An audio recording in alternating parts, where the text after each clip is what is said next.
Hello and welcome to HorsePlayers Happy Hour. PTF here at rainy Saratoga up in the Easy Goer room. Let me know. There's a lot of ambient noise here. Let me know. I know there's good noise canceling on StreamYard, so it's a chance I sound okay. If this sounds horrible, I will find somewhere else. I just don't know where it's going to be. I was planning on coming to you from the roof when it was a sunny, beautiful day out there.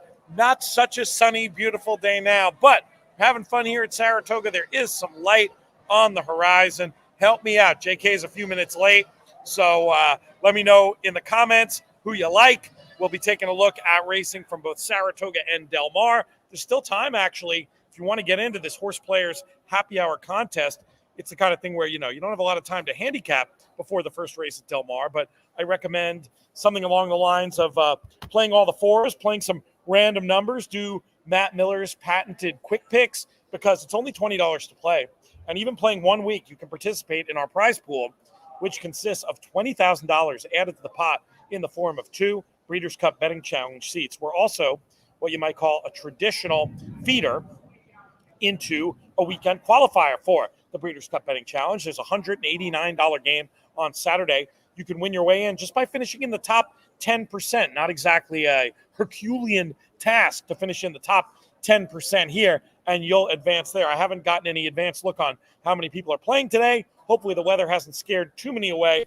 Very excited to be with you for the next, 90 minutes or so. We'll stay until probably the 4th race at Del Mar. I think that's the last one in the contest.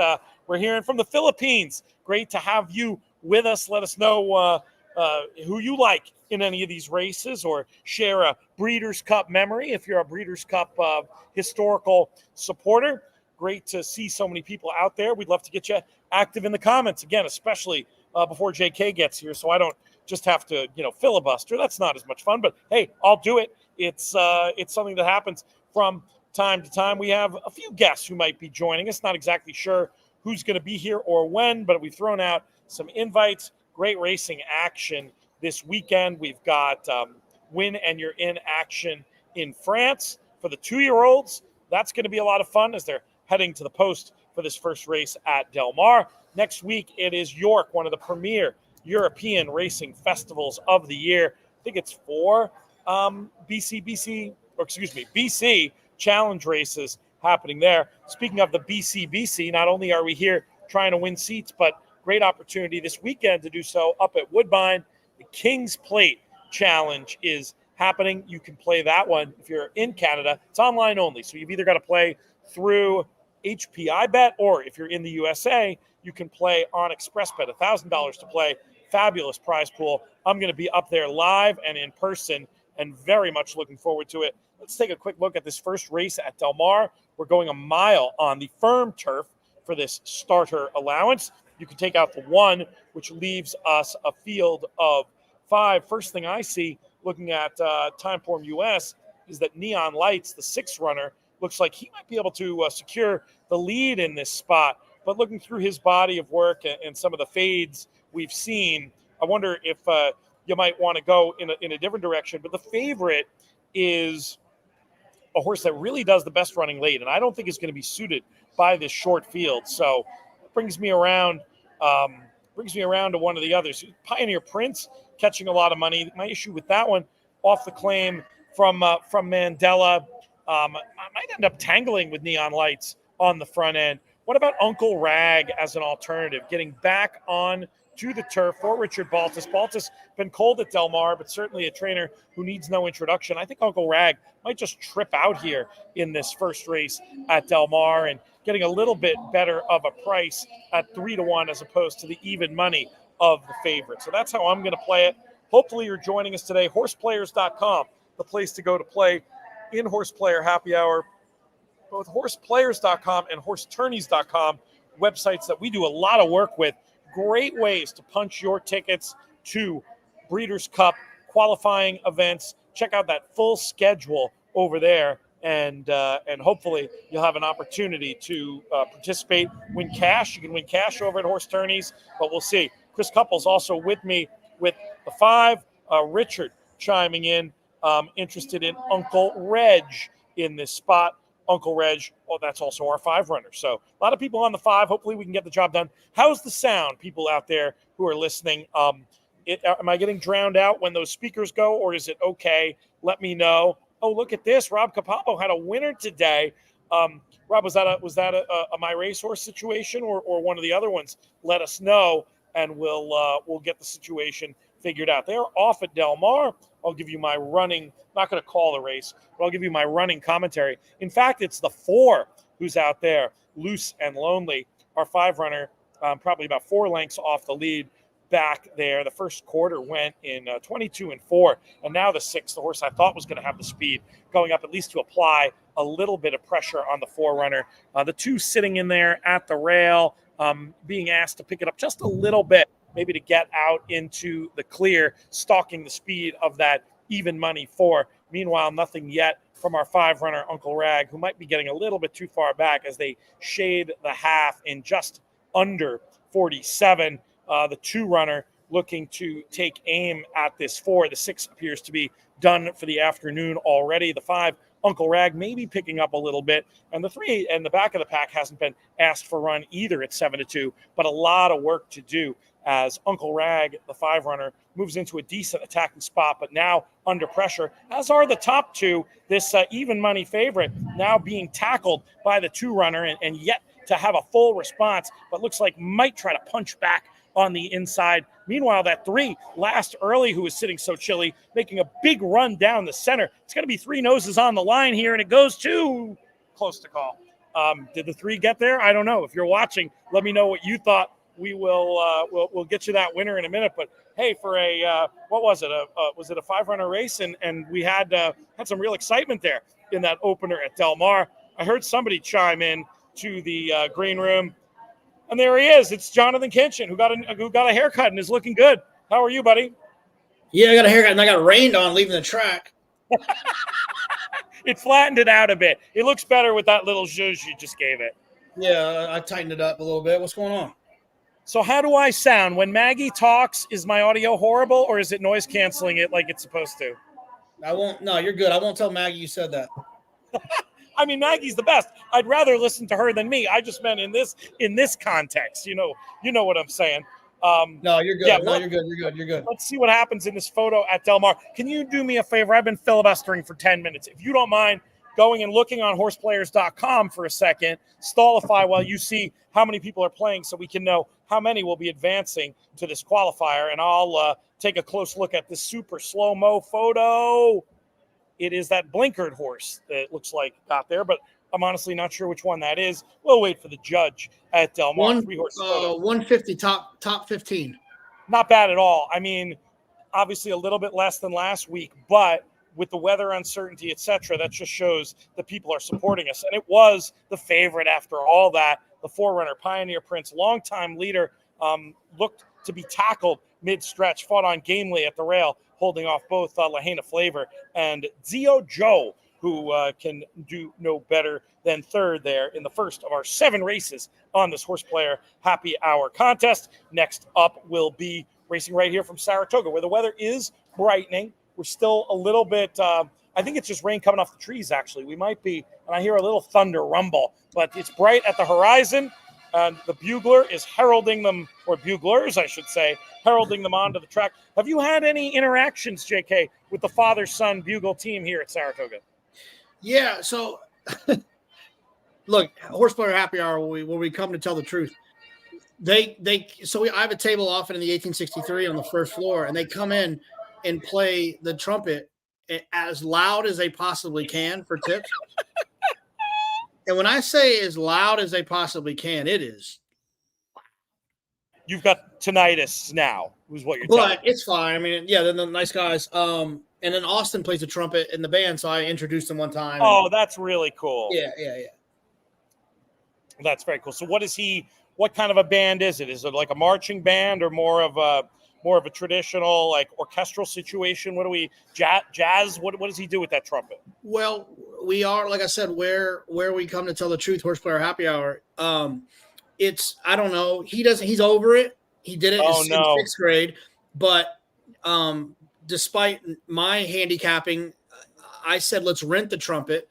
His mother said, "Let's buy the trumpet." So now she's forcing him to Now play you because suck of a the trumpet. Yeah. It's hard, the things that they're so into and then they get out of. I haven't really talked to you about this, but yeah, I mean, why not? I mean, it's Horse Players Happy Hour. We've got like a 4-horse race at Saratoga. We'll get it. We'll get into all the gritty. It's a one horse race at Saratoga. Is it all about the 3-runner for you? Yeah, that's a wrap. Yeah, that's what I was thinking. I'm playing in a little beta. It's not an official thing or anything, but doing a little beta contest jockey event today.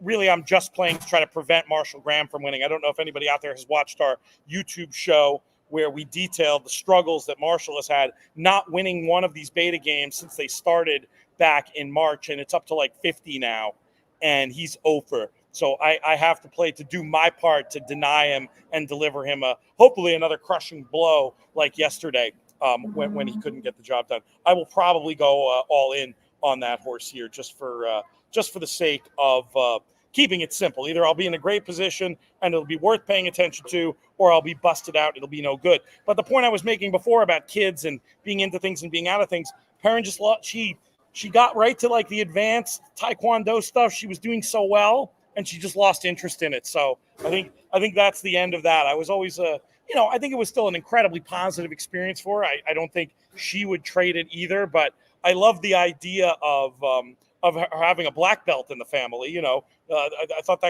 she could have been our bodyguard and such, but unfortunately not meant to happen. But I guess that's the way it is with kids. Some things go by the wayside, other things come into the fore. What's like Austin's what is he most interested in extracurricular activity wise these days? Well, he's starting football on Tuesday. Is his first day of tackle football, 7th grade football. So he's fired up about that, and That's awesome. Yeah, but he likes a lot of stuff. He likes, he like in the city, he likes the subway. he's hyped about the subway. He likes engineer, maybe. He likes to count rats. Can he get them to race? Is what I want to know. Can we bet on it, JK? Well, we could definitely bet on it. Yeah. Over unders. There's a lot of possibilities here. Oh, here we go. We've been giving out lifestyle advice. Rob tried the Fra Diavolo. I assume with the halibut, that's what it's been lately. Is that what it was, Rob? Phenomenal. One of my favorite meals. Somebody said, JK, I bent the knee to Fra Diavolo at Salivo last week. Life altering. Yeah, that's Rob. That's our buddy. That's great. He's one of our regulars. I know that's a dish you've been talking about for years, but it hasn't always been halibut, right? They've used the other. No, I think Ronnie specials it with halibut. It's typically just it's just shrimp, right, babe? On the menu. But if you want the inside track, you can ask for clams as well. And then if it's not special, you can also ask for I've done Austin gets swordfish Fra Diavolo with clams. Oh my God, sounds amazing. Yeah, I couldn't do the clams were part of the special. It was a clam shrimp mix, but I have my stupid bivalve thing, so I went. But I doubled the shrimp, so it's not like I wasn't exactly crying in my lovely red wine that I was drinking. I can't remember which one it was, but yeah. Crazy times here at Saratoga today. It looks like it's settled down. Obviously, the last few races are in a little bit of trouble, but makes it kind of interesting from a contest point of view. We'll see who can grind through and see what's going on as far as all that goes. Oh, Richard wants to talk Torpedo Anna. Yeah, I mean, look, this is going to be a funny situation. I've had other races like this in my life. I think back to Funny Side and Empire Maker. The racing fan in me wanted Funny Side to win. I bet Empire Maker, the brain was like, wait a second, this horse, he's had the time, he's going to come back. How is he 5-2 and the other horse is even money? Now, Marcus Horn is smart 20 years ago. I don't know how they're going to bet the Travers. I do remember thinking when Swiss Skydiver, JK, was in the Preakness that, oh my God, what a great opportunity to bet against her. They're going to bet her like she's the fastest horse. She's not the fastest horse. She wins and pays 8-1. You know what I mean? Like the market, everybody's a wise guy. Is the Travers going to be like that? I don't think so. I think this Torpedo Anna has a magic about her where they are going to bet the snot out of her, even though she is demonstrably, slower than 3 other horses in the race. I think the wallet is going to be going against, but I mean, whatever I'm going to bet, would I happily lose to see her win and the good I think that'll do for, making racing fans? Absolutely. I know that's where you were when we talked about this race in our videos. By the way, if you're watching this on Breeders' Cup YouTube, you like our act, go make sure you subscribe to the In the Money Media YouTube channel. Lots of exclusive content over there. But is that basically where you are with Torpedo Anna at this point? Yeah, I'm curious to see what they're going to do. It's going to be a big crowd. No doubt. And one of the things I learned about Derby and other days is big crowds can impact odds. Souvenir tickets can impact odds. There's no souvenir tickets to be bought in that race outside of Torpedo Anna. Right. The fact that she's a filly, all those things. I feel like she's going to go off favored. Because I think when they do Heisman voting, when they have like 2 players from the SEC, they end up splitting votes. Yep. And then the guy from the Big Ten wins. I think what's going to happen is that all the 3-year-old colt lovers are going to split up their votes between Fierceness, Sierra Leone, Dornick, Unmatched Wisdom, those types of horses. And then she's going to be that standalone opinion that people, you know what I mean? They're going to share a vote. So I think she's going to end up being favored. We're going to do a lot of pieces about her. There's going to be a lot of stuff about her. So I think that, the DRF's going to write up about her. The Blood Horse is going to write up about her. Local news. It'll be that kind of story. I think this is an ESPN moment we have every year that's not a Triple Crown moment. Like, I think they'll talk about, Torpedo Anna takes on the boys and the Travers. And because of that, I think she'll be favored. Let's see what happens here. Tabagosh attacking us on the turn, JK, but we look to be finding down at the rail as they're about to straighten out and turn for home. A quarter of a mile to go here, and I'm hoping that when we straighten out, we can punch back on the inside. Meanwhile, this looked like a match race, and the one is staying on from far back. Cook Creek dispatches apparently with Tabagosh and now looks to have the race by the scruff of the neck. But maybe Tabagosh has other ideas, coming again now, making another move and getting there. Exhausted, though, hanging on the wrong lead. Cook Creek will glide home to victory in the slop and put me to the top of the table in the contest jockey beta event, I hope. I haven't looked what everybody else played yet, but we'll go and see. That was a real race, though. There was no walkover. Tabagosh made this horse work for it, but just too good in the end. What were your main angles on Cook Creek? Just the pace scenario? No. It's Mike Maker and Flying Peach Stables. They're what's that? Their 50th winner of the meet? I think they were 5 for 13 before they ran second and third earlier. So that means they're 5 for 16. Now they're 6 for 16 for the meet. I mean, that's insane. That's truly insane. Yeah. Really just an amazing effort. We've had Jason on shows before, and really he was very sharp and interesting to get his perspective about the game. Been so successful in a lot of different facets. And if you didn't know the name before, you certainly know it now with this Saratoga meet and the way that it has progressed. Do you know who you're picking? Let's go back to the Travers for a second. Obviously, we'll talk Alabama too before too long, but curious to know what you think is going to win the race. I'm not really sure. I mean, obviously I've been a Fierceness guy, so I'm going to, Fierceness I think is probably going to be my first thought. Now, if they start to act like Sierra Leone is not top class, I will officially make the pivot. I don't think I picked Sierra Leone I didn't pick him in the Belmont. I didn't pick him in the Jim Dandy. I didn't pick him in the Derby. So I've been against him. I will not be against him if they let him go off at a nice price this time around. I think that Flavian's had a couple opportunities to ride him now to understand who he is. I think the pace, they're going to come back to him because there are going to be various horses running at whoever's up there, whether it's Fierceness getting run out by Torpedo Anna or Dornick being run at by Torpedo Ann and then Fierceness, or a combination of all those, including Unmatched Wisdom, I think they get softened up quite a bit for Sierra Leone. And so I think as of right now, Sierra Leone would be my pick, but I'm not like doing it at the expense of Fierceness. Like I'll Right. use Fierceness as well. No, I think that makes sense. I mean, I'm very much with Sierra Leone. I thought that the critics of his last race were misguided. I mean, the horse stayed on tremendously well with no setup. It was supposed to be a speed duel. Remember, it was, what was it, 6-horse race, 5 speeds in him. And I know you respected the other speed horse that Fierceness tracked, but I mean, the horse was a 25-1 shot that hadn't really finished. I thought Fierceness could not have had a better trip. Sierra did well to make it a race. My fear with Sierra is they bet him every freaking time, and so are we going to get no price? I don't know. No, I think that a lot of people that bet him every time will have had enough. And last time was a perfect storm because, like you said, there was other speed in the race, so it felt like it was going to come back. But the problem is that Fierceness as a racehorse was so much more superior to everything else that showed up in there if he ran his race forwardly, and he did. But the difference is, if he shows up, if Dornick shows up, if Torpedo Anna shows up, if Unmatched Wisdom shows up, now there's 4 real horses to run at each other that then something's got to give.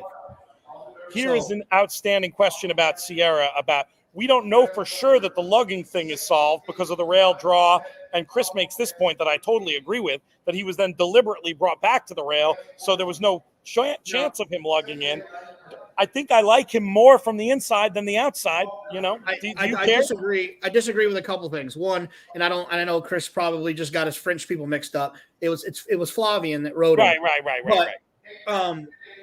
But no, Flavian dove to the inside because it's been documented, at least off the record, but at least I think everyone knew. Johnny planned on floating Sierra Leone out. Right. And when he looked over his shoulder, he wasn't there. He looked back under his shoulder and he was there, and Flavian had nowhere else to go but inside. Yep. I do not think I don't think that was the plan. I don't think that was what they wanted to happen. I think it just happened. As someone who wanted him there, I loved it though. Horse lugs in every time, let him run on the rail. Like there's no demerits for running on the rail. You know what I mean? Like 100%.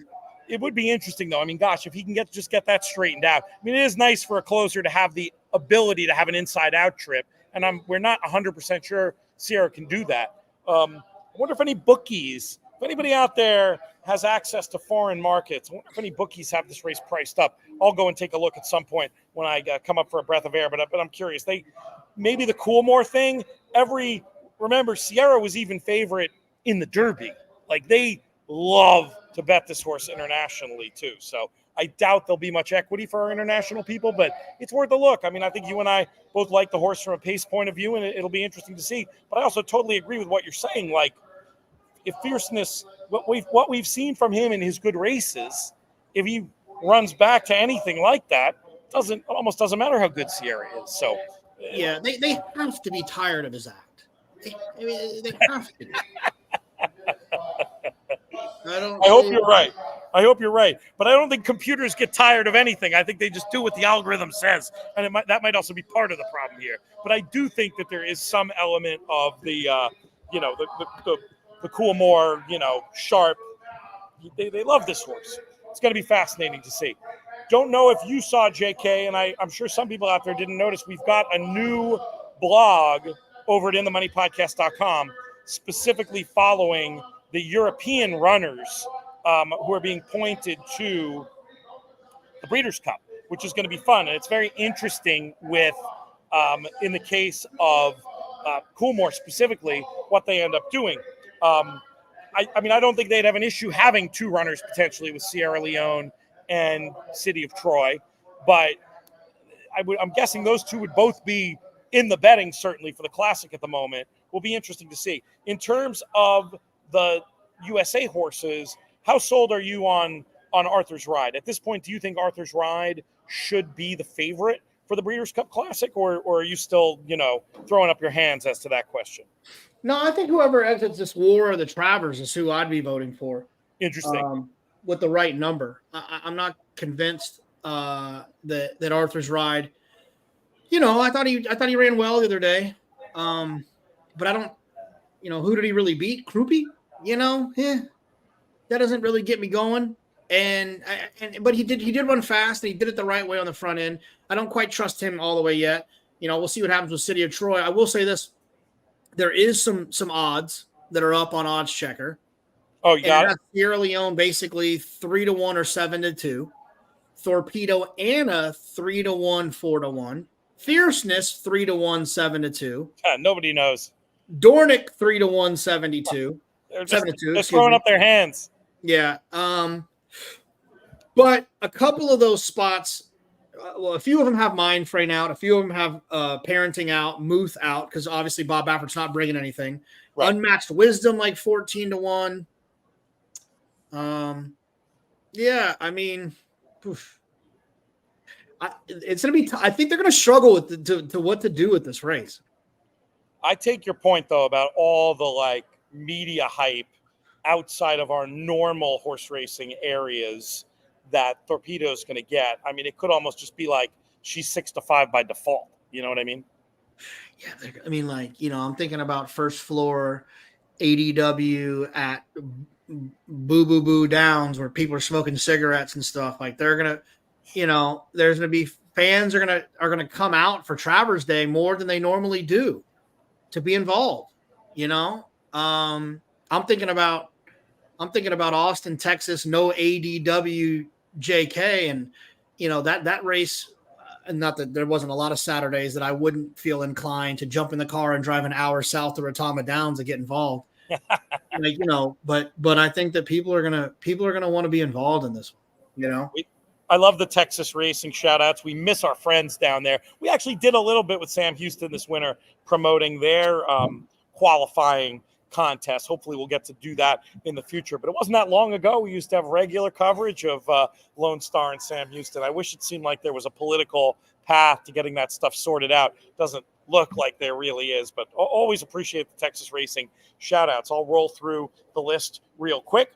After 2 races in the 7-race affair, Robert Henderson. Well, we got a big tie, obviously, for first. I'll just read all the names with 1320. Robert Henderson, Stu Cantor, our own Chris Couples, Nick Sievers, Michael Robinson, Jason Batts, Trish Smith, who's often in the comments here as well. Then if we look down to the next tier of players, John Manarino, Jason Batts ×2. Jason Batts, I love this, playing almost all the same picks, 1 race varied. I like the theory there. Chance to potentially get tour points on 2 entries, which could be very helpful. Howard Kaplan, Matt Miller, familiar name. John Gasper, another one in there as well. So lots of people playing. Brad Anderson, another former BCBC champ. Seeing that name there. Michael Saletta with a couple entries with points. He's been doing great on the tour. Michael Domable, another regular, doing great on the tour. Pete Dressens, have you seen him in a while? JK, remember he was the NHC or NTRA Rookie of the Year, whatever it was, back I hadn't seen him years ago. No, I hadn't seen him. I hadn't seen him in a while. But good to see his name on the leaderboard. He's always been a big supporter of things we did, up to and including heading out to Santa Anita for our World Horse Players Tour event too many years ago. Richard asks about if Auguste Rodin running in the Classic. So last year, after the turf, they made it sound like that's what they were going to do. But I think the emergence now of 2 other Coolmore, stallion prospects, and the fact that Auguste Rodin has struggled a little bit this year, still seems to have that in and out pattern. I think, you never know with them. They change their minds, they pivot. Hopefully City of Troy and Sierra Leone are there. And then I think maybe Auguste Rodin will either skip and point to an Asian campaign. With his pedigree, a big Asian win would mean a lot for him. But I do think there's a world in which if those other horses don't go for some reason, they might reconsider and go back to plan A. Yeah, here's the horse, Aaron. I agree with you. I'd love to see in the BC Classic. I haven't heard anything. I mean, last I heard, it sure sounded like they didn't want to go. Have you heard anything about the most recent plans for next, JK, on the TV show following that last race? Does it sound like they're going to stick to the longer races, or any chance they're going to turn him back in a race like the Jockey Club Gold Cup? The last I heard, it was a conversation about possibly running him in the Jockey Club closing weekend. And it also sounds like Arthur's Ride's going to run back there too. So I mean, yeah, give him a shot. Let's see what he does. He's been pretty impressive. I don't think that I'm over the top that he's going to be able to transfer what he's been doing from a betting standpoint. But as a fan, I would love to see it. I mean, can you imagine? Can you imagine the type of race the Classic would be if Torpedo Anna wins the Travers by 5, next wins the Jockey Club Gold Cup by 6, and then Fierceness comes back and beats Olders, you know what I mean, or something. And you got Dornick. City of Troy. Let's send him in just for the storyline, even if you don't like him in the race. Talking about a classic for the ages. So, I hope Next can handle it. I would, depending on his price, I would bet him, but I don't think at a short price I would take him. Yeah, it'll be fascinating to see how it all shakes out. We're going to be with you on these Horse Players Happy Hour shows through the big day. Really, we'll be having our final table. The way this works, for those that don't know, we've got these games every week. You accumulate points, and you can also punch your ticket to what we call our playoffs by finishing in the top 2 every week, or by being one of the top finishers on the tour. Our playoffs, we start with 80, and then every week we have a cut line. So 80 we start the playoffs with. That goes down to 40 players the next week. You just got to finish in the top 50% to advance. Then 40 goes down to 20. 20 goes down to 10. Those 10 play at our final table week before the Breeders' Cup to win a $10,000 BCBC seat. It's been a ton of fun following this along. We look forward to continuing to do this with you. And then along the way, we talk about Breeders' Cup races. We talk about Breeders' Cup. We talk about the series, the betting series of races that get you, the win-and-you're-ins. That's the word I'm looking for. The win-and-you're-in races, which we have a bunch coming up this next week and this weekend. Europe really takes center stage. One of the reasons why I plugged our new blog over at InTheMoneyPodcast.com, which Andrew Harmon, a pro punter over there, has done a fabulous job. We encourage people to check that out, as I bet you that goes through the noise cancellation, the 17-minute bell here at Saratoga. So we're going to have another race coming up here shortly. But before we get to that, we're going to do Del Mar. We've got 5 minutes to race number 2. We may have a Del Mar correspondent joining us at some point. We'll see what Frank Scottoni is up to and see if he can do that. You want to quick cap the second race at Del Mar for us, JK? You don't have to give the. I'll chat a little bit and we can look at it together. But we should see what's going on in this one. Was the second? Yeah, $12,000 claimers, fillies and mares going a mile. Timeform has it with plenty of pace here, with Half Nelson potentially on the lead. A horse like Smile Baby Smile on pace figures looks like she might be out there. The Andy Mathis runner superficially looks like it could set up for a mid-pack closing type trip. One eligible for that, maybe Beautiful Janet, but I don't know. 5-2 looks short enough on that one. I think I'd be the more quick cap inclined. says the 4. Yeah. Now, what kind of trip do you think that horse is going to get? Is she going to contribute to the pace, or is she going to be able to sit just off? No, off. She's forward enough. Yeah, coming out of that turf race, making that middle move. I mean, got to be one of the favorites, but definitely looks like a likely winner to me. Let's see, 2-1. That's not bad, actually, for the 4 in that spot, because it is Del Mar, so it could be harder for the deeper closers. I prefer the 4 to the 1. Maybe an interesting race for exotics players to try to get a little bit of a long shot in there. 3rd and 4th. A runner like Nora's Princess came back at this level off a 331-day layoff and did make a little bit of a middle move into the fast pace. Now back in just 18 days, can maybe just sit and try to finish. Probably not good enough to win, but I wouldn't rule out Nora's Princess for a little squeak underneath there at Del Mar. Of course, we can go through one fun thing about horse attorneys and horse players, especially if you know who's playing. You can go through and see what people are doing. Actually, let's do that ourselves. We'll take a look what our leading players have here. 4, I see 4s, which is what we said. The 1, that mid-pack closer. I see an 8 in the mix there, trying to maybe get a little bit more of a price in there. We'll see what ends up happening in this next race at Del Mar. but very, very curious to see how this contest plays out. Definitely a little tricky with those last two Saratoga races coming off the turf after the MTOs had been withdrawn, but they had to. I mean, it's so typical of weather up here, just not, they knew there might be weather. They held the MTOs as long as they could, but man, violent storms for whatever that was, half an hour. But now you'd never know. The sun is nearly shining again, and the crowd is thinned out here in the easy goer, but still plenty of life in the plant today here at Saratoga. Let's talk about while we wait for this Del Mar race to get going, JK, let's talk about the Alabama quickly. We obviously have a video up on the In the Money Media YouTube channel. We encourage people to check that out. Have you thought about this much from a betting point of view? I mean, we talked about the whole pick six on the show, so I assume you have. What's your thought? I know you like Candied, but how much of your money do you see rolling through Candied in this race? I think Todd Pletcher wins his fifth Alabama. Right. So if I believe that Candy had a chance to beat Torpedo Anna 3 weeks ago or whatever it was, 3 weeks ago in the Coaching Club American Oaks, how can I not think that she can beat this group? I think that whatever it is that you felt like she did on Coaching Club American Oaks Day was probably better than it looked on paper or visually, because she did it trying to chase a monster. Yes. And she tried it, right? The monster probably took a little bit out of her to make her not look as good as she might actually be, because she was trying her hardest in that situation. If I go wrestle my son, I'm going to dominate him, right? I don't know. He's getting pretty big, dude. No, he still wants none of this. But if I were to wrestle, Jeff Mullins, he's got some guns, doesn't he? He's jacked.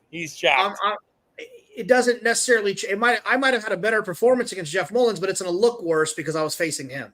Yes. And so my point is that I think she's going to run extremely well, and I like Miss Justify as well, who takes the same path that last year's Alabama winner did, randomized when winning the Wilton and then the Alabama.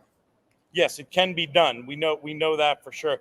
I still like that Ian Wilkes runner in there. It's Just Basking, the name of that horse. I was hoping we might get more than the price of the morning line, which was 5-1. I was hoping a lot of money would flow through some of those other fillies, and she'd be a little under the radar. She might, if David's right, and he so often is, not going to be under the radar, but one I want to mix it up in there for sure. Just thinking the mile and the quarter can be such a difference maker. But I definitely take your point about Candied. When you're trying, there's also your form line can be sometimes, especially with fillies in their 3-year-old year, you can be running for second, you know what I mean, and not really try to throw down and win the race. I thought Candy tried to throw down and win the race, and that makes it more impressive and means to me the raw margin between her and Torpedo Anna is probably less than that 4 lengths. Do you think that's a fair point, that her true ability is closer than 4 lengths to Torpedo Anna? Yeah, no doubt. Yeah.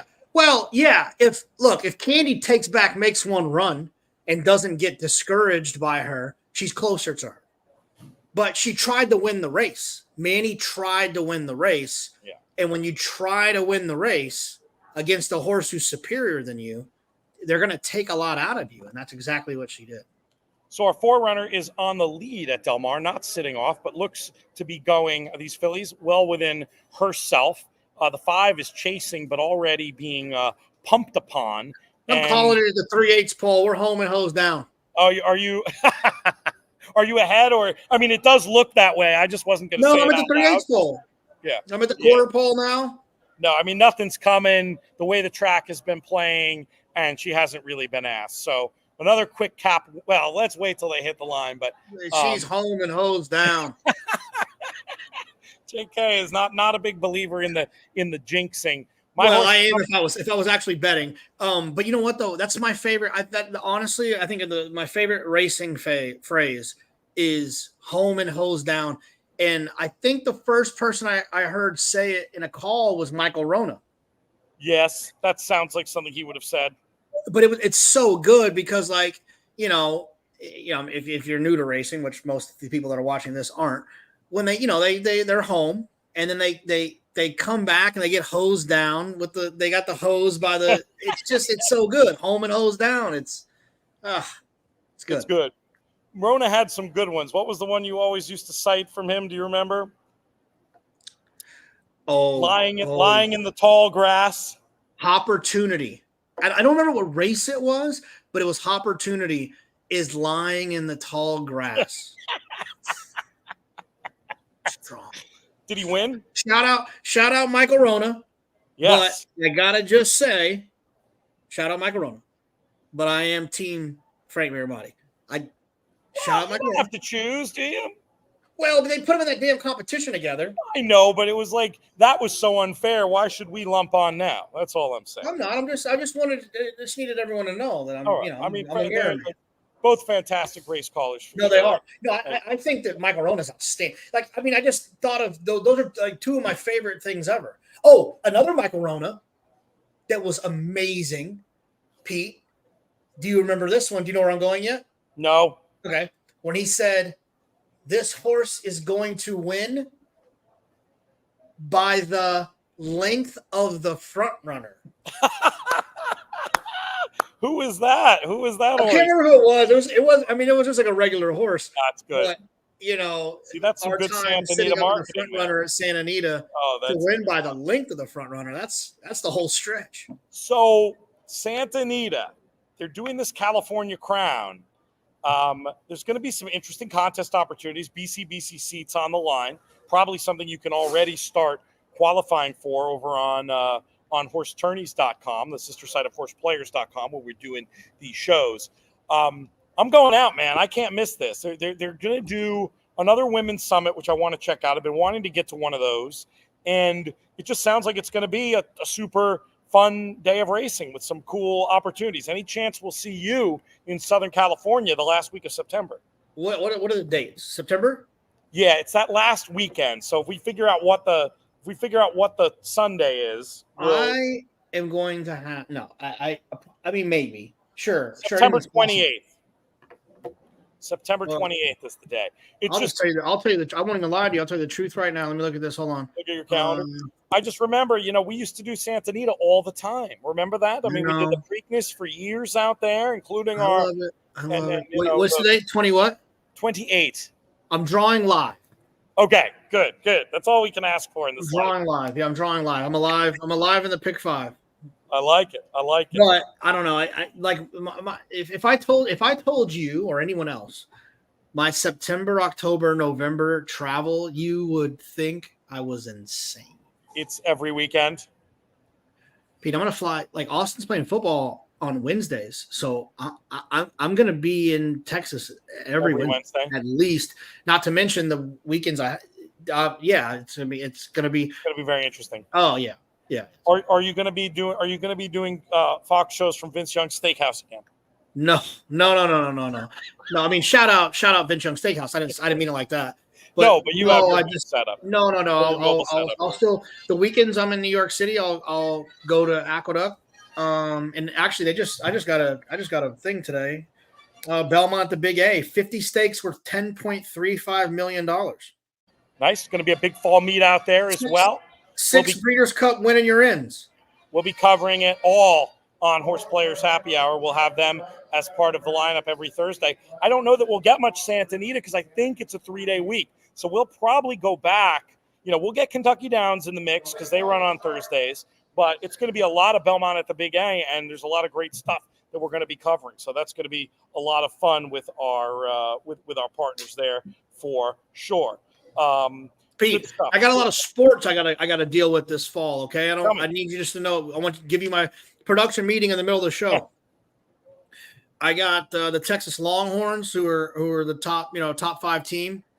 So I'm going to the Georgia game in Austin. Nice. On October 19th. That's huge. They're going to play Georgia. They play Kentucky as well. So I feel like going to Austin when all of our Kentucky friends are going to be in Austin is almost a must. They haven't forgiven you yet for sitting on the Duke sideline, the Kentucky people. Now you're going to do this. Well, now they got to welcome back to Lexington. I got a lot of Duke games to go to too. We got Cooper Flagg, the #1 player in the country, and I said we. Did I just say we? You said we, dude. Dude, they're going to take away the burnt orange hoodie. I'm in my in-laws' basement right now. I'm looking at a picture of Coach K, a Duke. There is a Johnny Velasquez bobblehead. There's Duke everything over here. A Duke Oh my God. dog bed. But That's we me. play. I did it again. You are a traitor to your people. No, That's it's all I happy can happy say. wife, happy life, right? They play Vegas. They play Kansas and Vegas. I got to hit up my man Dean Reeves. They play Kentucky in Atlanta. They play. They play Arizona. We're going to Madison Square Garden, so I'm going to have to do a few of those trips as well. Oh, that's fantastic. Well, I mean, hey, have you had the experience yet where the two teams have gone head to head, Duke and Texas? It hasn't happened. They played against each other. When JJ Redick was still there, and trust me, my wife reminds me of it all the time.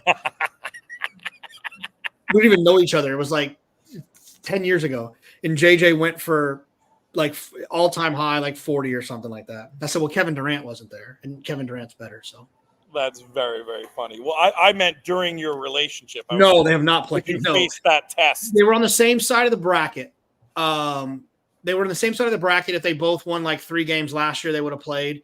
And we had already made a decision that we would just not watch it together. But not because of me. Because I'm a reasonable athletics person. I'm a horse player. I'm a gambler. So I don't get boastful because Pete, you sat next to a friend who needs someone to win, and you need someone to win. So you learn how to do that. My wife, as lovely as she is not lovely. She would be so mean the whole time that it would take that, that in your face. Yes, all of that. Oh, I love it. I would pay big money to see it. We need to live stream it when it happens. I'd probably rather watch that than the game. Honestly. She tormented some young fellow from Vermont. Vermont. At the Sweet 16 at the first round of the tournament. We went to Brooklyn, and there was this guy being super obnoxious. Like he wasn't rooting for Vermont; he was rooting against Duke. Okay, which is stupid. You're corny. Stop. Yes, root for your team, buddy. Just root for your team. Yes. And he woke up the next morning and thought to himself, "I need to do something different with my life." After the dressing down. Definitely. Here's a good question from Chris. Do you own a Duke hat or any Duke merch? So I have a Duke hoodie that I wear when I go to the Duke games. I also have a Jared McCain t-shirt, who I love as a basketball player. I thought he was outstanding. I'm actually a little bit of a Sixers fan now because of Jared McCain. That's so cool. I have a Duke hoodie that I wear when I go to the Duke games. I don't have a hat. I don't have a Texas hat either, though, because hats don't go well with this. Yeah, no, I get it. It's a full day commitment. If I can't take it off, or I'll look like an alien. Yes, not the look you're going for. Yeah. Exactly. What reaction did you get when you were seen on it was a Kentucky Duke game where you were seen on the Duke sideline? I can't imagine our friends were happy with you after. Yeah, no, I mean, Matt Jones is the only one that really gave me a hard time, but he went to Duke Law. So gotcha. he couldn't say a lot. Matt Jones sent me a message. Our friend James Brown is a silly Duke fan. I wouldn't think you'd be invited over for a bourbon tasting anytime soon. He gave me a hard time, but no one else really. No one else really. Here's a random sports question I'll hit you with. I don't know if you've been looking at the NFL yet. You better start because we're going to be playing in these Circa contests. I meant to ask you, are we locked and loaded there? What's that? Are we locked and loaded on that contract? Do we need to do something? Oh no, well, we have time. We got a couple of weeks. Okay. Oh, by the way, who's going to win this race at Saratoga? They're about to go to post. We'll talk Cowboys in a minute. I'll do the Cowboys right now. If Dak Prescott's the quarterback, then they're not going to do well. Wow, you're that anti at this point. He's not very good. And you're not. To clarify, you are not a Cowboy fan. You're not really in. I mean, I've never heard you properly support an NFL team. No, I'm whoever I have the money line on. How is that possible though? Growing up loving football as a child, you must have had a team. I'll tell you exactly why. For the same reason I hate bad beat stories, because I don't care about your sorrow, and your sorrow is annoying to me. And like so many Cowboys fans who would hate Tony Romo for being a gunslinger because he threw an interception, but then also thought he was the coolest quarterback ever because he was a gunslinger. I hated the chaos that came with their losses and radio and the news and like, guys. Even though like as an 8-year-old boy, you weren't just swept away. Like, who were all your friends? How about this question? Who were all your friends? Yeah, what's a normal 8-year-old in Austin root for? I guess I probably rooted a little bit. My dad worked at a Nissan car dealership, and they had a deal where they gave Jimmy Johnson a 300ZX to drive. Every week they'd bring him a new one. My dad delivered it to him. So I would go with my dad to drop the car off, and I saw Jimmy Johnson, and it was cool. And then we went to a Thanksgiving Day game where Leon Lett and Russell Maryland were eating the big turkey leg, and I was in the locker room hallway with an Apex Cowboys jacket on. That's awesome. I was a Cowboys fan when I was a kid, but as I grew up and like knew what I was looking at, I was over it. Fair enough. All right, we'll talk through this race at Naira. I went in my little contest. I went with the 5. What would you have done? Did you take a all look? the MTOs are gone, right? Yeah, no MTOs. Yeah. Well, give me the numbers. The prices or no, who's just left? give me the horses that are in. 1, 2, 3, 4, 5, 7. I want the 1. Okay, the 1. All right. Yeah, I can use the 5, and we'll see who other people played in this contest, and then we'll keep things rock and rolling. We have our next guest in the green room. I don't know what your timing is today, JK, but you could potentially buzz off. But you may want to hang around to hear at least this next conversation, just to know who you're going to wake up in the morning and bet at York next week. Well, no, but I just think that any opportunity we have to have, 2 of us on team at one time, we got to do it. You know what I'm saying? All right, so you will be sticking around. Shout out Rajiv, darker skinned fella. There's Callum. We won't make you talk yet. I'm going to talk through this race here, and then we're going to bring you in. A lot of people watching don't know what Callum just did there. He did this move right here. That's when you just make sure your stuff's laying down flat. Amazing. I threw on this race, so I didn't see it either. Your 1 is out there on the lead. I got to take a look. You know what? I'm going to make you talk through this race, JK, because I want to go in my contest jockey game and see what anybody did, see how much is at stake here for me. So you tell the people what's happening. All right, I got to pull it up. All right, so look, basically the 1's on the lead, and I picked the 1, so I'm probably going to win. Who is riding, and why is he water skiing? Let the horse run, son. It's Manny on the 1, I believe. All right, well, I love Manny. I forgive him. Come on, Manny, let him run. Yeah, so we're running in a semicircle. That is usually where I do cart talk, right there. That whole little path on the backside is where I usually do the circle while I'm filming cart talk. And if you're tuning in now, I'm going to go ahead and tell you right now that next week, Bob Baffert on cart talk. That's pretty good. Breaking news. Man, I should have listened to you before I played this. Your 1 is going strong. Somebody's winding up on the outside there. Who's that? That looks like the Silks, those people that have horse with the Cantor Mossies. My boys. Oh, he's gonna get late. Don't get late. Finish, Manny. Watch Manny's torque. Coming. Watch Manny's torque on his body. How much different he looks finishing on a horse than everybody else. I might be better off there because somebody else bet more than me on that horse. All right, let's bring in our next guest. He's my colleague over at Sky Sports Racing. Been thrilled to have him on these shows before. Callum Hellowell, what's going on, my friend? I am not too bad. How are you getting on, Peter? How is everybody doing? We're staying dry. It was touch and go here for a while, but I was originally planning on doing the show on the roof. The lightning made me reconsider that idea. So I'm sitting here in one of the hospitality areas. But as you can see, the sun is shining. Life is good. You sound fine, Pete. I'm amazed. It's so loud. Like the noise canceling on StreamYard is really good tech. It's really good. I feel like we're doing a bit of a StreamYard plug here, but I must admit your audio is superb, and they aren't paying me, so for goodness sake. We pay them, in fact. How does that? Not sure how that works. I'm the teacher of truth here. Let's talk about some of this upcoming Breeders' Cup Win-and-You're-In action. I don't know, Callum, if you want to start with a quick thought about the French stuff we just had and have coming up, or if you want to dive right into York. But we have people watching who probably don't fully understand, and maybe JK is one of them. What's up, JK? No. I just want to say hi to Callum and say hi to you, Pete. I'm gonna leave on my 2 for 2 quick cap scores. I love you guys, and we'll see you next week. Callum, we'll talk soon. I appreciate it, JK. Always a pleasure. Always fun to have JK on, and he's been on fire with his with his quick capping picks. He's taken all of about 3 minutes to look at these races. He's given winners. Been some shorter fields, which helps, but still impressive stuff. So back to this Breeders' Cup Win-and-You're-In action. We had a race in France last week. We've got one coming up this weekend. You want to start there, or should we go right into York? You know what I thought we could do? We could have a look at France today.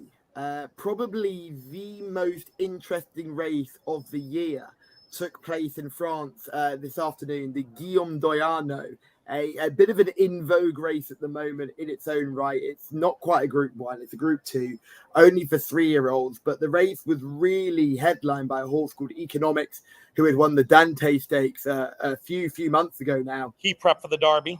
Yeah. William Haggis doing the training. And as soon as he won the Dante, William Haggis said, we're not going for the Derby. He's a big baby. He needs time to mature. And he has done just that. He has matured like a fine wine, Peter. And he won very well. He won in good style at Deauville for the Guillaume d'Oyarno. I thought he did it really nicely. He was held last all the way around, made lots of places on the bend, and then really extended down the straight. Maybe not a Breeders' Cup type of horse, but the Arc could be a genuine chance for him now. I highly doubt they'll go to the St. Ledger. I think they might go a different route, but certainly a very exciting horse to look forward to. Still unbeaten, 3 starts, 3 wins, a good thing at the moment. And yeah, he went off at even money. There was plenty of support for him, and he beat a horse called JRB, and the two of them finished a long way clear. And JRB is no slouch, and he was very comfortably ahead of JRB in that race. So I think the action from France, there was plenty of it, but I think this afternoon's action in the Guillaume d'Oyarno is probably the race that we should keep the most attention on. What was the name of that beast again? We got a question in the comments. Economics was the name of that. Spelled the straightforward way? Yeah, spelt the straightforward way. Nothing spectacular about it. Economics, a big chestnut with a big old white face. You can't miss him. Love it. Well, obviously the Arc, the target, we have seen it's funny because some people will refer to, at Breeders' Cup time, they'll talk about prep races. Obviously the Arc, no one's idea of a prep race, but still a race that has produced many starters, and only one has done the win-win, but plenty have come out of that race and gone on to good things at the Breeders' Cup. Doesn't necessarily sound like Economics will be suited to the USA style of racing. Is that reading between the lines, what I hear you saying? Let me tell you, he's like a rocking horse. He is a big frame of a 3-year-old. He would struggle on tight turns, I imagine. Right. He needs a big, galloping, European-type track. I wouldn't even want him to go down somewhere like Australia. Japan would probably be the only other racing jurisdiction which he could handle their sort of courses, because he's like a rocking horse. I was in the office. I'd just come back from sunny Foss Lass in deepest, darkest Wales, popped my head into the office to watch the race, and honest to goodness, he is a rocking horse. He's a big old chestnut thing. He spends more time doing this than he does going forward. But my goodness, when he does go forward, he does it with some effect. That's good. I'm glad you fully explained the rocking horse analogy, because I was thinking rocking horses bigger in the UK than they are in the States. Here they're often, they're for the wee ones to get on.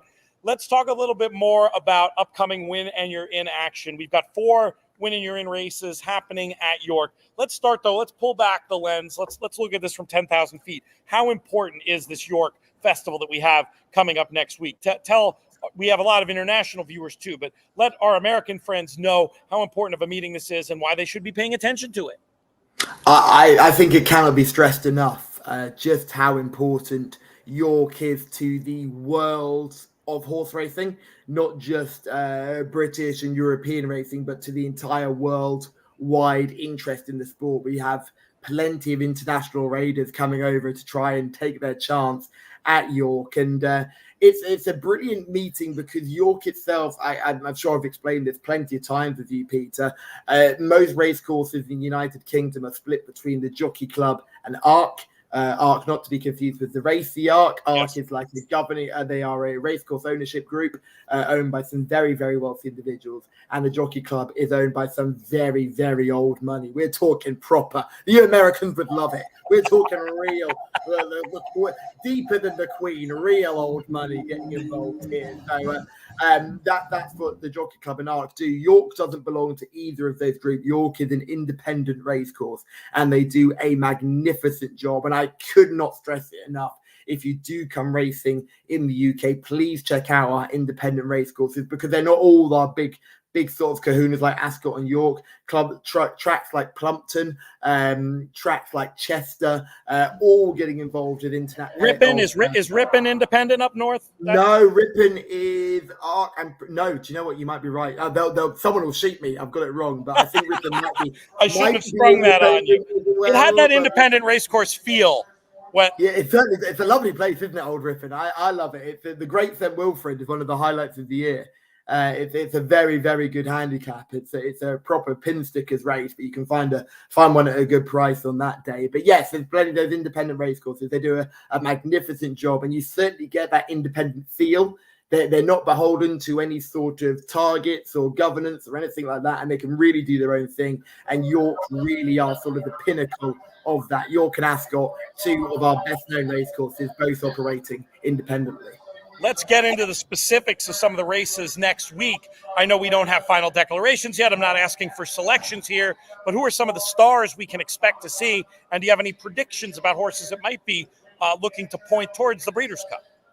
Well, the highlight, no doubt, is the Juddmonte International. It has been a highlight for a very long time, regularly rated the best race in the world. It wins multiple awards for being the highest rated race in the world. It won't be winning any award this year for being the highest rated race in the world. We have City of Troy, the Derby winner, who was last seen winning at Sandown, just scrambling home in the Eclipse. So we're hoping that he's going to put forward a little bit of a better performance here. But he's not going to have it all his own way. He takes on the French raider Calandagan. If you thought I struggled to spell economics, I've got no hope with Calandagan. That is a very interesting spelling there. That is that runner. He comes from France. He was a good winner at Royal Ascot on his last start, so well worth a try. But the real talking horses are Ambiente Friendly, who's dropping back to 10 furlongs, having come absolutely cantering into the English Derby, only to be outstayed, and then come absolutely cantering into the Irish Derby, only to be outstayed. So they're dropping him back in trip. He's the danger. Connections are very, very confident. I had a wonderful chat with his owner, and the man that bought him, Freddie Talicki, who had bought the horse, and the team that owned the horse as well. They are very confident that the drop to 10 furlongs will be the making of him. I have my doubts personally. I think he's a bit soft, but that's just my opinion. I think he might be a little bit soft and doesn't like a scrap. But if the ownership is right and the drop back to 10 furlongs suit, he could really take on City of Troy. To put it in perspective, City of Troy right now is operating at around 8 to 11.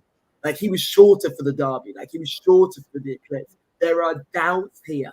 People are questioning the ability of this horse. He's been really hyped. He's got a beautiful pedigree. He's got that Justify line, but the performances haven't quite matched the expectations. Despite the fact he's been winning, the performances haven't quite led to his expectations. So there's a little bit of doubt there. It's a fascinating contest.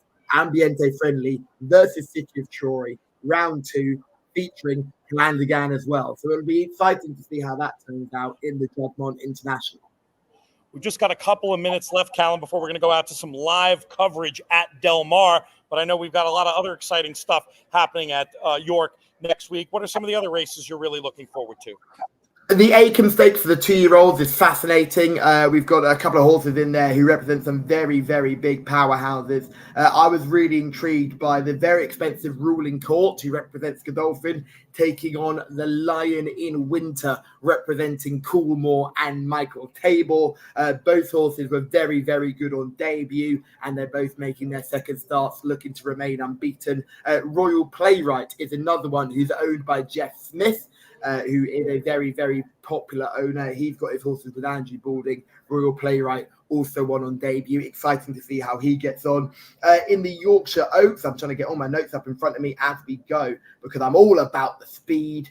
The Yorkshire Oaks featured Blue Stocking, who was a very good winner over in Ireland before running a belting race behind that French horse Goliath in the King George. No one quite knows how to rate that form, but Blue Stocking ran a mighty race to finish second. Don't forget the 3-year-olds were involved in that, and that means You Got To Me, who won the Irish Oaks, is in there at a nice price, but at an even better price. You've got Kalpana representing Juddmonte and Andrew Balding. Now, worth mentioning that Kalpana finished ahead of You Got To Me when the pair met at Royal Ascot. Kalpana then went on to Hamilton and won a nice race there. Comes here on the back of that victory. Around 12-1 in places. I think Kalpana could be quite a nice each-way bet, especially if the field shapes the way it is. It could be a fairly chunky-sized field. I reckon you might get 3 places on that day. We then go to the sprinters, and the Nunthorpe Stakes, probably one of the highlight sprints of the year in a division which looks absolutely shocking. Asphora and Big Ev are 9-4 and 5-1 respectively. The next favourite, Bradsell, is 8-1. There is no hope for anything else in the field, according to the market. Asphora, the Australian raider, comes here looking to get revenge over Big Evs, who beat her last time. Remember, she beat Big Evs at Royal Ascot. Yep. Big Evs beat her at Goodwood. It'll be fascinating to see round 3 between these two. I quite like last year's winner, Live in the Dream. Won this race last year, went to America. Peter, you'll remember how good Live in the Dream was in the sprint. Did well for a very long way on that turf sprint before just getting reeled in. I'd argue he's the best 4.5 furlong sprinter in the world. He's back to form. I would say he's an exciting horse going forward. He ran a really good race at Goodwood after a few absolute stinkers. And I think a return to York, a course where he's got course form and winning course form, could make him interesting. 12-1 in some places. And finally, we've got the Ebor, which isn't one of your Win-and-You're-In races, but well worth a mention. Talk about it, yeah. Want to be talked about. One of the best betting races of the year. I thought Fairbanks at around 12-1 in places is probably quite a nice horse. Last time out, he was beaten by a horse who's definitely going to go to the Melbourne Cup. I thought that was a very good level of form. I think he's an interesting player at a chunky price. There'll be plenty of each way value in the Ebor, and certainly a race well worth watching. That was the quickest roundup of races I've ever done, but I hope a real rattle through. We appreciate you, Callum. We're going to have you on plenty more between now and the Breeders' Cup, but really wanted to check ahead of the big week. We'll check in again potentially after we actually have declarations for these races, but really wanted to put it on the radar and just an excuse to check in with you, my friend. Thanks, Peter, and shout out Richard, whose uncle lives in Bath. What a place to live. There you go. Beautiful places in Britain, Bath. So, yeah, get yourself over there as well. Good race course there, too. So, certainly well worth the visit. Excellent. We'll talk soon, my friend. Absolutely. Always a pleasure. Thank you, Peter. Always a pleasure. Cheers, Callum. Great having him. Great having our next guest coming to us straight from the paddock at Del Mar. Just got about a minute to post coming up here, Frank. So, we'll dive right in. Who are we betting here? Tough race, Pete. I do think the favorite, is very live here, but you know, I was doing Kurt Hoover's seminar before the races today on the simulcast feed, and I talked about something called the circuit play. Follow SoCal, know the trainers' patterns, year in and year out. Paula Capestro claims horses from back east, brings them out here, and they run well. Number 6, Platinum Diva, is the horse I really like here. Jumping up in class, but she's spotting that horse here for a reason coming out of those Tampa races. So I go 6-1. I like it. We'll see how it plays out here. We'll see what our players are doing in the contest as well. We'll take a quick look at what's going on in there. If I can find the screen, I can't simply promote it because I have to refresh it. This is the problem with producing myself here at HorsePlayer Happy Hour, but I've got it all straightened out. Just took me a second to get it organized there. We've got our leaderboard coming up. David Browning, our former champion, as part of that big scrum tie for first with 28.70. I'll just read down the names of the top 15. Matthew McJunkin, Howard Johnson, our own Michael Domable, Robert Henderson, Michael Domable again, Andrew Uretsky, Chris Smith, Chris Couples, Nick Toy, John Manarino, Stephen McNatten, Kevin Stewart, and then a double-barreled Greg Kingma with Bob Weir, Robert Weir, Kim Weir's husband, right in behind. So lots of familiar names for our Horse Players Happy Hour leaderboard as we're off here at Del Mar. Frank, are you in a place to potentially see and talk through this race, or should I do it? I think you should do it because I'm ahead of everybody, and I don't want to spoil the fun for people who are watching it on their computers, you know? That works.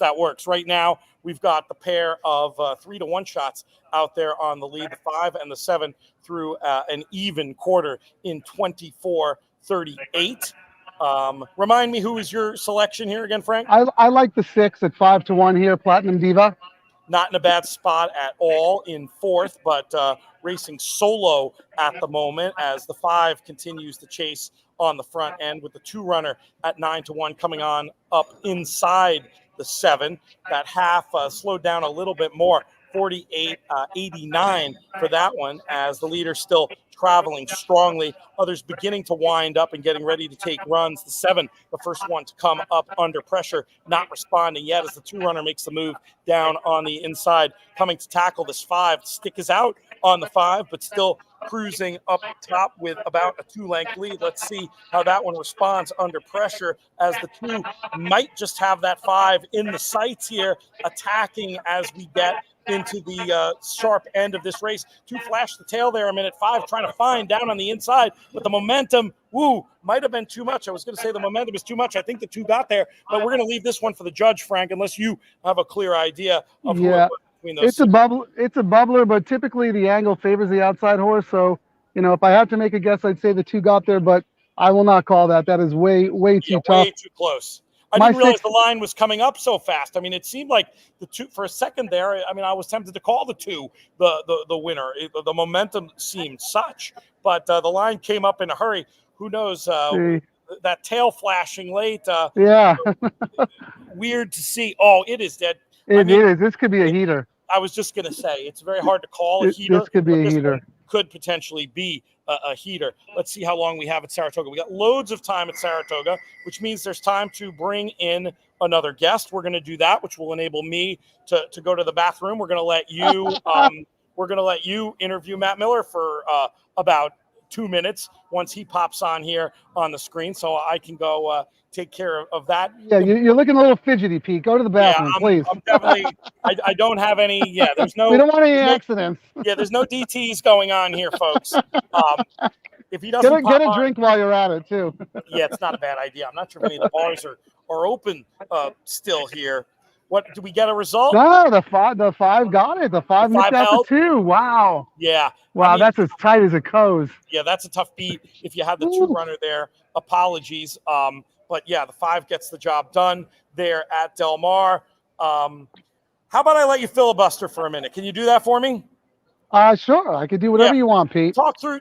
Give them the lowdown on the next race. Oh no, you're saved from having to do that. Here's Matt Miller. I'll be right back. Matt, how are you? I'm making sure my volume's on, my camera's on. Looks all good. Hi. Pete, I hopped on right before this Del Mar race went on, and Pete was all fidgety. And as soon as the race ended, he said he had to go to the bathroom. So we're excusing him, and he told me to talk to you, and I said, there's nothing I'd rather do than talk to you, Matt. How are you doing? Oh, if there's a way to just block other people from coming back, we can do this for the rest of the show. Maybe we could bump Pete out. Like, so what have you been up to? How's the tournament play going? How's the book promotion going? All that fun stuff. Book promotion's going well. I'm about to hit kind of my. I'll describe it as being in maybe the 6th or 7th inning, and so a little bit more to go in that. Sure. After that, I'm going to be really looking to hit up corporate America to some degree to see if there's appetite for motivational speaking or whatnot. I do think some of these gambling stories, when mixed with business and life lessons, can be pretty fun. I'm also told that's a really hard road to go down, and so we'll see. But lots of opportunity ahead. In terms of contests, not too much going on these days. I'm still in my I'm going to call it a bit of a rut, but it's a self-chosen rut of ringing the register outside the contest and busting in the contest. It hasn't gone the other way lately. And Right. I'm sitting here as is my friend Marshall Graham.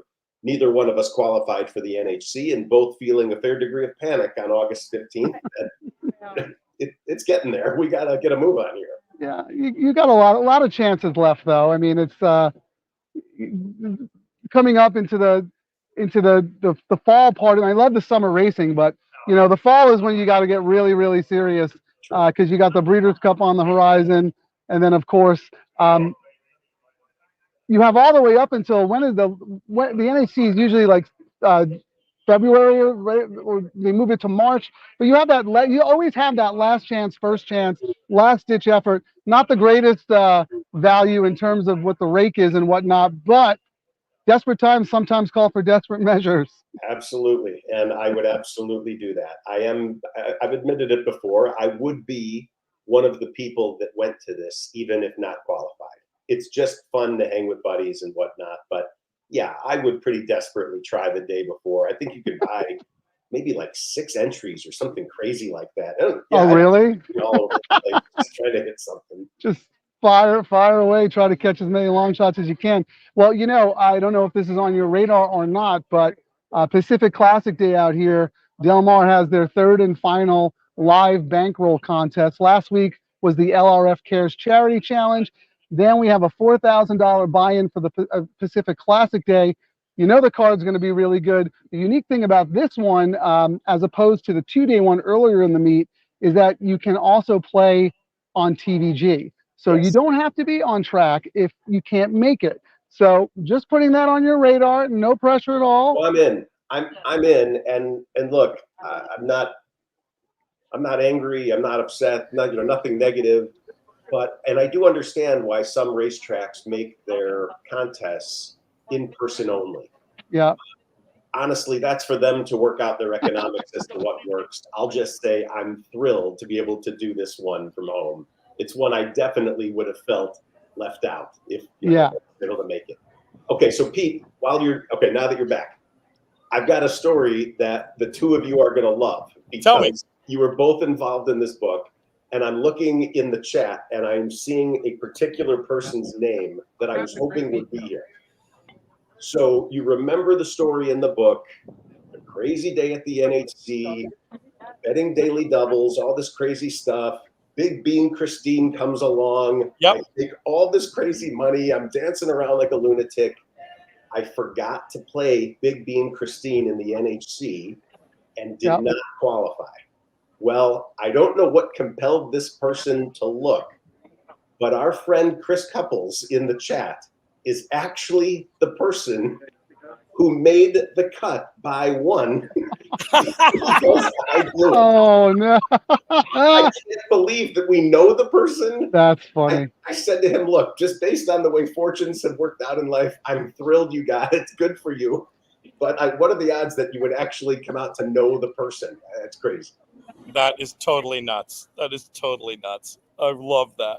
So, Pete, before you hopped on, we were talking about the Pacific Classic Betting Challenge that's coming up, the $4,000 buy-in that you could also play. In addition to on track, you can play at TVG. So, if there's anyone who can't make it out here and wants to play remotely, there is an opportunity to do that, as opposed to the 2-day one earlier in the meet, where you had to be on site. One of the few that is still that is still the case for, with all the online play. Yes. This weekend we have an online only at Woodbine with the King's Plate Challenge, and then we've got the opportunity to play in 2 weeks' time. There's a Saratoga / Del Mar game that is going to be playable through online as well. That Brian Skirka, who does such a great job with all these contests. Going to be a lot of BCBC seats in the line in that one. Matt, will you be looking to participate in either or both of those? Both, for sure. Both great events, a nice mix of prizes. And I was talking with Frank while you were out. I am approaching the level of desperation on qualifying for the NHC that I might be one of these lunatics that actually chooses that over the BCBC if it gets bad enough. So we'll see. There's plenty of time. I was telling them there's plenty of time. And then there's always the last chance, first chance, desperate times call for desperate measures. I hear it. I feel you. I don't think you're going to have a problem ultimately, but I mean, I get it. Like at a certain point, the contest that you can't buy into isn't, that's the one that you'd have to think about, regardless of how you would affix a single, bit of monetary value. I mean, I assume that's a big part of, of what's factoring into your decision-making process there. Totally. It's a great time. As I start the horse racing calendar afresh every year, 2 automatics, and that's the Breeders' Cup and that's the NHC, unless there's a direct conflict with a higher priority, which almost only could be a kid. And my kids would never be mean enough to get married on one of those days or around that time. So you've explained to them. They get it. I wouldn't even have to ask. I mean, they're good people. They care about me. So honestly, those are the 2 big ones. I'd love to go to the Grade 1 Gamble every year. I'd love to hit either the Pacific Classic. I haven't done a great job of hitting the California tracks in non-Breeders' Cup times. I definitely want to go take a trip and do that. But okay, I mean, as you start putting up your list, all of a sudden, 6, 7, 8 trips. I mean, it gets a little much. So a little bit of control doesn't hurt, and it does help that they move the Breeders' Cup around a little bit, so I do get to go around. Yeah, that is a beautiful thing. I know you have fond memories out there at Del Mar. We were talking about the Pacific Classic Betting Challenge. How is the field shaping up, Frank? What have you seen any early projections or anything like that? I haven't, and to be honest, I haven't even looked at the what the projected prize structure is. I'm sure all kinds of seats will be up for grabs. Because this is run through TVG, though, I'm pretty sure they cap it. They cap it at a certain number because TVG has certain weird regulations about making sure there is a guaranteed number of people so that the prize money that's put out is the prize money because the field is capped. So I don't know, maybe it's 150, maybe a little more. I'm not sure, but I'll certainly find out for you after this. Nice. We're looking at a potential field now. Names that I'm seeing. This is interesting. There's a name I didn't expect. I'm seeing Reincarnate, Senor Buscador, Arabian Night, Bright Future, a potential shipper out that way, Parenting, and Adair Manor. That's certainly interesting. Really? Have you heard any scuttlebutt about that possibility of having a filly run against the boys on your coast? I haven't, but I mean, the way she won earlier in the meet against some pretty nice East Coast invaders, why not? I mean, there's really nobody here in the handicapping division I'd be afraid of. I mean, Arabian Night couldn't have run any worse in the tune-up in the San Diego. Right. Now, granted, all right, you could say it was a prep race. The horse, really wasn't meant to win, but I mean, he showed me nothing in that race. So I'd be very wary of betting him back next time. But then again, it's Baffert, Baffert with a good horse. You never know what's going to happen. Me, Pete, you know me so many years, I'm a horrible multitasker. I stick to what I'm doing. And then when the field is drawn for the Pacific Classic, that's when I'm starting to pay attention. So that is a big fault of mine, but I'll be the first to admit it. I don't know if it's a fault. It is what it is. It's just an approach to life. That's true.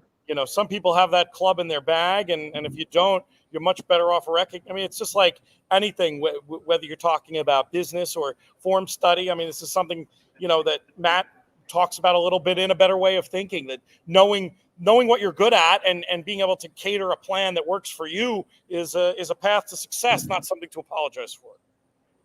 Well, thank you for saying that. Well, and Frank, I guess I would ask, because when you say that, it makes me think, when I was younger, I would pay attention in the off season to who got traded where.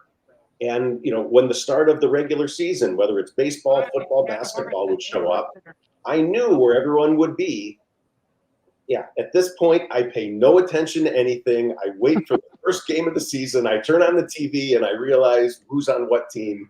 It just doesn't matter up to that point. I have too much other stuff to think about. Yeah, and with the advent of in-game betting, you can just watch the game and try and pick up some nuances that you think other people might not pick up on. So you don't have to be as well versed in all the events that have preceded the moment that you're focusing on. Yes. They're heading into the gate at Saratoga. In my little beta contest I was telling folks about, I'm going to make a big push on the 2-runner here, who I just think looks like the best speed and is one of the few that would have, chosen to be here on the dirt, I think, in this weird situation where we have this off-the-turf race with no MTOs. I'm going to be aggressive, Matt. I'm going to be a little annoyed if I end up betting myself out of position, but I think, I'm going to go with the idea of no guts, no glory. There's too many people near you on the board. You just have to get a winner. Or I just don't see a way to do this being cute. You're not going to back into it unless everybody misses. Yes, well, which is not impossible in this race, and that's the scenario that I fear. But I think this horse is going to be able to control this race on the front end. And I looking at some pool stuff, I see some late money coming for this one. So I think the horse is supported, and I think the 2 can hopefully do the business here. This is our penultimate race in this week's HorsePlayers Happy Hour. Who did you end up using? Did you go 3-barreled, and who did you end up using here, Matt? I have 1 entry with all 1s, 1 with all 3s, and 1 with all 5s. So you've got the 1, the 3, and the 5, assuming they're in here. I'm in 14th and 35th. Just saying. Okay, I mean, the two live chances, I would say. All right, they're off here at Saratoga. Let's see if I'm right about the 2 seizing control. I mean, they are sending the 1 very, very hard. The 2 seem to get that position a lot more easily. They're out there, now they're both sort of grabbing and looking maybe to slow it down a little bit. The 1 has a nose in front, but the 2, this lovely gray, Reconcile, is in good position. I feel okay about where we are. 22 flat for the opening quarter. We'll see if these 2 can stay on and turn this into a match, as the jockeys are trying to do. There are some others winding up in behind as they enter the turn. 1 and the 2 both still traveling pretty well. The 2 took this corner very, very wide. Don't know if the jock is looking for the tire track or what, but the problem is that the 5 has now slipped through on the inside and has plenty of momentum. The 2's trying to stick on. Bird may have flown here with the 5.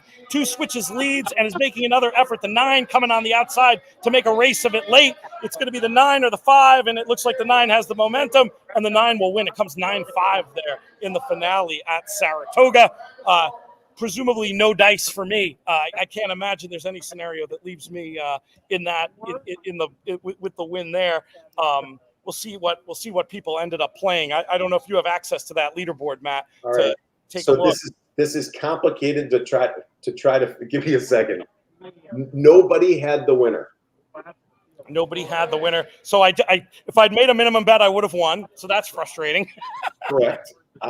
What I can't tell from what I'm looking at is, did anybody leave themselves?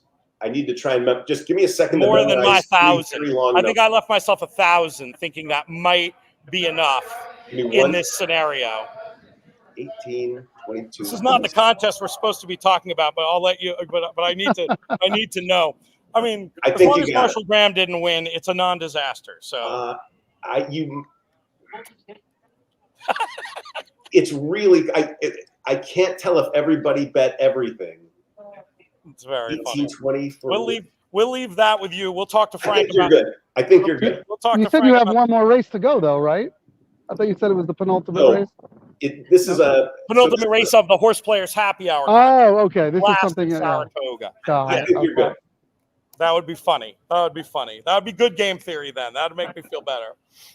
Pete, you were channeling your inner race caller there. I felt like you were really owning it. I want to try it sometime for real. You can't do it without the names. Of course, you'd have to work on that. Do it off the screen. But one of these days, now that we don't have the video rights, I figure let's turn a negative into a positive. I don't even know what I was saying. Did it sound coherent? It was excellent. Why can't we do it with just the numbers? I mean, honestly, many of us think that way anyway. Oh, it's terrible. It's so not classy. It's so not classy. They have names, Matt. We will speak their names. I need half an hour and a set of colored pencils, and I can do it with their names. No, you were good, Pete. You were like, you said someone blew the turn and someone was able to slip in on the inside, and it was I was late excellent. calling the 5s run, I think, and I was late calling the 9s run, but it was fun to try. Life gives you lemons, you make lemonade, right? We There can't you show go. video. This is something I've always, secretly kind of wanted to do. Never thought I'd particularly be good at it, but it's just a fun chance. But with Michelle, you coming on and delivering all these great race calls in the history of HorsePlayers Happy Hour, I've got to I've got to try. She can do it all. She can do it all. That Is woman. truly She's amazing. a woman of all She's trades. a dynamo. So here's what I'm gonna.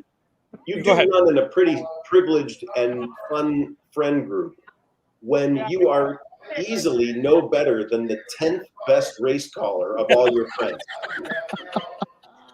No doubt about it. Yeah, I definitely don't think I cracked the top 10 in people that we Yeah, know. I mean, it's not even close. It's unbelievable. So a lot of good ones out there. for some reason, as it's thinned out here, it's gotten louder. So when they play the replay, I'll be here listening, but I'm going to let you two talk because I can't hear myself think when this replay starts. So just to give you a heads up, we still have plenty of time, right, Frank, before the next at Del Mar? Yeah, they just went out onto the track, so there's about 9 minutes to go. Oh, I feel bad. We should have released you to go and look at them because you couldn't see anything from where you are. No, I wasn't looking that way. I was just watching the total a little bit. I like a price horse in here, number 5 at 18-1. Our friend Ed Freeman. Nice. Although I will say, Pete, every time I do great in the first 2 races, I hop on here and my horses they don't fire. They don't fire at all. So the second race of the day was my spot play for Frankly Speaking, and the horse aired, won by daylight. Yep. Was 4-1 on the line, got bet down to 2-1, but won like a 3-5 shot. Yes. So I should have come on a little earlier instead of having lunch. So that's my fault. That was your mistake. The Frankly Speakings have been incredibly enjoyable. Folks interested in themoneypodcast.com/plus to check that out. Here's the replay. You two chat. I'm here, but I just don't want to subject you. I don't want to subject me to having to shout. So I'll be back when Frank is done. We can listen to Billy Joel. It'll be fun. Easy money. Yeah, Matt, I feel like we should rehearsing a song or something, like a Simon and Garfunkel, the dynamic duo or whatever. But Pete leaves me here. Nobody behind me in the paddock. The horses are out on the track. Did you look at this race at all? Were you playing Del Mar today, or just for the Horse Player Happy Hour? So I'll just be funny for a second. Please. You think you grow up and you think you move on with stages of life. One kid is grown up, is now going to be a second-year teacher somewhere, moved out of the house. The other one's going to be a senior in college. You think you're done with the first one. Yeah. And then she calls and says, hey, I'm in a new classroom this year, and I need to move all my stuff from one to the next. Well, that's what this afternoon was, is mom and dad sitting there helping, whatever. There you go. Nice. So, very good. So I haven't really been looking or playing today. But you said in this race you have the 1, the 3, and the 5? Yeah. So as I'm going to hit update on the leaderboard. I am sitting right now in 20th. So that last race was not good for me. We can do a quick rundown of the board, I think. Yeah, if you have it, that'd be great. And then when you do it, just let me know who each person has, so we can kind of figure if there's going to be a lot of movement or not if a price wins. Oh, there's going to be a lot of movement. So I can just tell you, looking at the far right column, I couldn't even tell you and I am colorblind, but this is not because of that. I couldn't even tell you the dominant color. It is that. Maybe the 4 seems to barely have a tiny, slightly larger pie piece than the others. But this is, if you're, and it's funny, as I'm looking at the totals, even the top 15 get in. I think friend of everyone, Michael Baychak, is on that cut line right now in 15th with $32. Who does he have? Can you tell? He has the 5. The 5, who's my wise guy play. All right.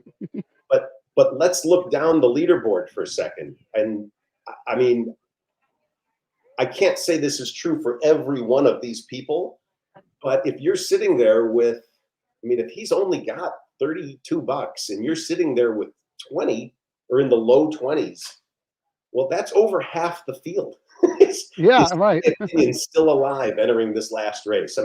again, I don't know prices and whatnot, so what I'm saying may not apply to you. But at the moment, the lead is certainly not safe. The lead is 50 cents. Peter, here's where I start botching names. Peter Dresens, Okay. AJ Benton, okay, he's in second. Friend Nick Sievers in third. Wendy Long in fourth. Greg Kingma fifth. Kevin Stewart sixth. Brad Anderson, never heard of him, seventh. Malcolm Esquire eighth, tied with Peter Dresens, who's also in first. So he's got two up there, yep. Stephen Meyer in 10th. Andrew Uretsky in 11th. Another repeat name, Greg Kingma in 12th. Robert Weir in 13th. Jason Batts in 14th. And Michael Baychuk 15th. And just a whole bunch of people right behind him. Yeah, I'm one of them. And that's the entry with the fives. So yeah, and the board, the 8 is the tepid 2-to-1 choice, but the 4 is also 2-to-1. The 5 is 3-to-1.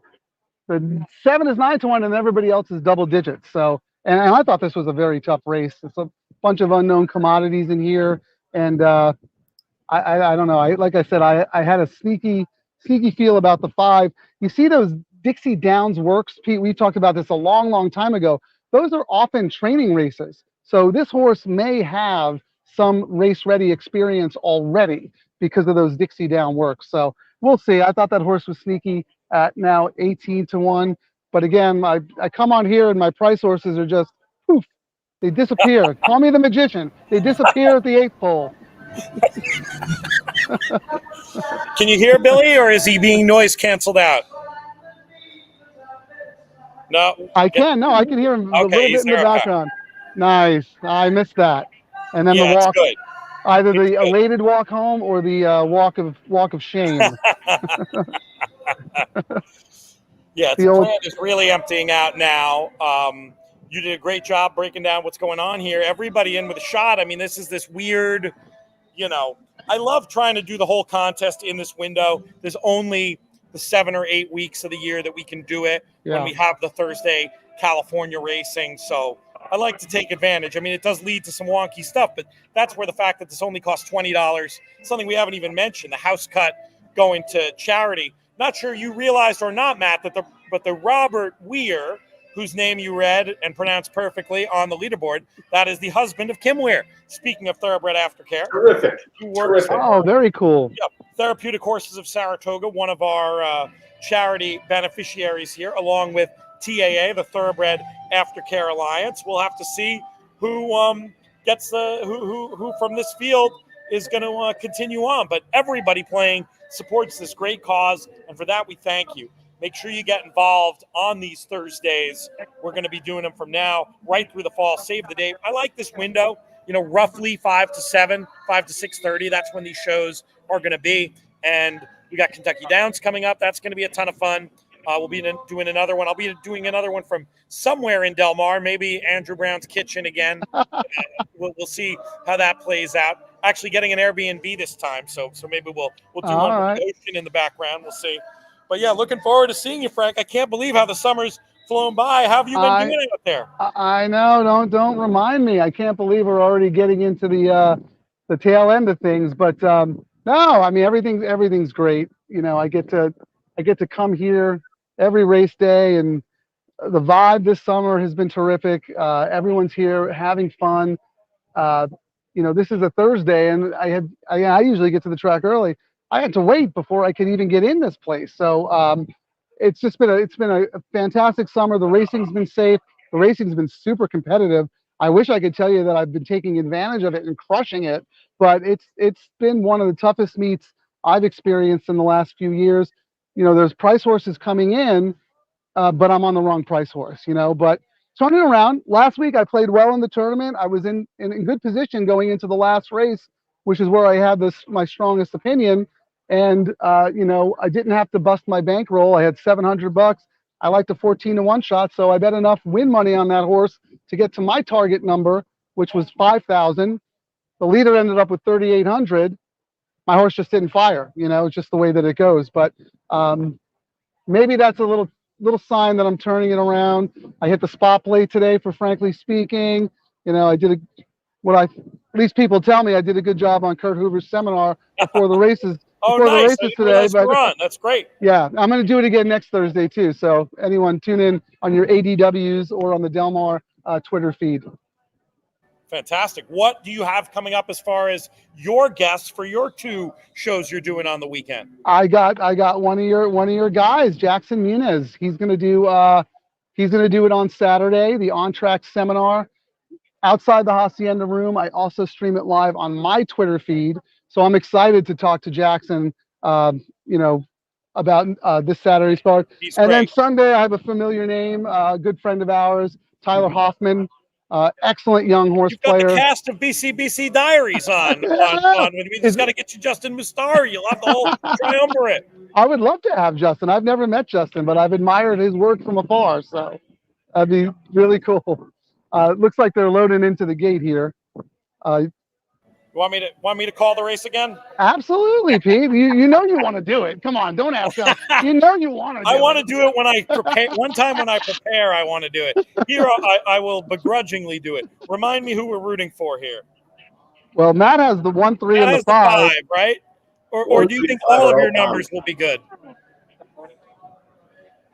What for me, 1, 3, and 5, they're all bombs. That would be great. Otherwise, look, if I'm being partial to names I'm looking at on the board, obviously I'm pulling for Brad. Kim, I'd be thrilled to hear the conversation they have at dinner. That'd be terrific. So good luck there. They're off and running. It's a bit of a scrum for the lead here with about 6 horses trying to go forward and nobody quite emerged yet.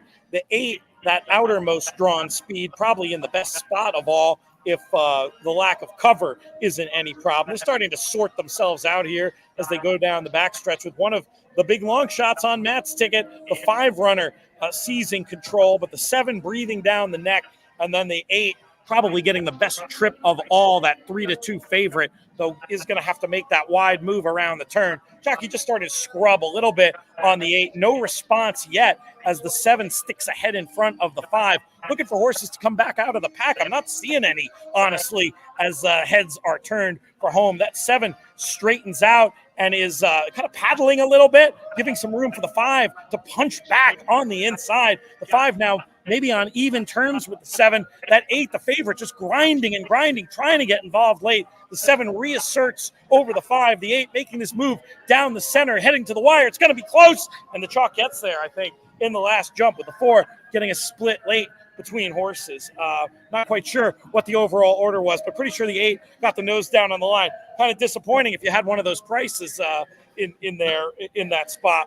But we'll let the judge settle it for sure. But it was the 8 with the nose on the line, Frank, right? Yeah, it was definitely the 8. The 5 rounds so good, just took all the heat from the 7 the whole time. And like you said, Pete, the favorite just kept grinding and grinding and grinding. Looked beat around the turn, but they just started to back up, and he just kept grinding. It looks like it's going to be 8. I think it's 8-7, 6 or 5, but I think it's 8-7. All right, we'll see. And the 7 was 9-1. I feel bad for Ed Freeman. That horse ran so good, the 5. I know. Yeah, that horse really did run well. I thought was going to punch back and really retake over.